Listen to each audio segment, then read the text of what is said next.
Hi, welcome back to Chuck's Tuesday Tips. This is kind of part of the Why Measure series. I got here with my friend Matt, who's from the butcher shop, taxidermy shop up north a little bit. Come down to pick something up, and I said, hey, let's check this stuff out.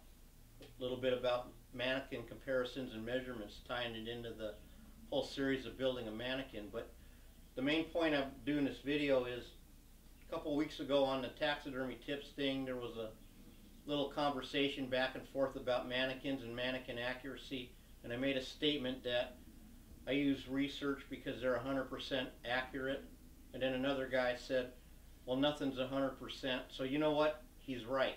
Nothing is 100%.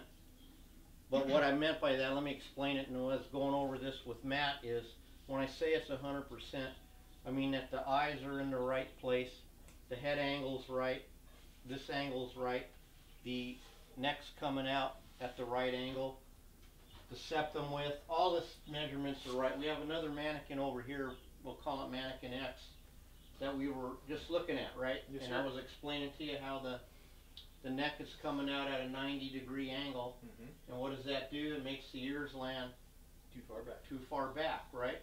And even though the head width length is correct, and then we went over the head width and the ear butt width, and then we discussed a little bit the septum width and this measure. I don't even know what you'd call that measurement, but the measurement from the top, the nostril to the upper lip, and how it's consistently on some of these mannequins 26 millimeters, and we just went through a whole bunch of charts here, like a whole bunch, and I kind of pretty much proved that the average was about 18, and that makes it 6 millimeters off. And I had a little mark on here, it's probably hard to see, but where the nose pad should sit, but it can't because this is too far down. And then we discovered that our muzzle width, besides our septum width being 4 millimeters wider, our muzzle width was too wide. That screws up all this alignment. And then we were going, well, the head width, because to pitch that out at that, wherever that 45 thing got started, I don't know. But the real degrees in a deer is 33. Anyhow, but it has to be pitched out. It's going to make the back of your head wide. And so we were just going over some of these things. And so I wanted to retract my statement that it's not 100% accurate. That's not what I was talking about. And then I keep talking about, to some of the guys that private message me, I talk about this series in Breakthrough called The Eyes Have It. It's a four-part video series. And if you really take the time and really read this and go through the whole series, and it will prove that this mannequin is pretty close to a live deer. It's done with science. It's not done like a feel-good thing.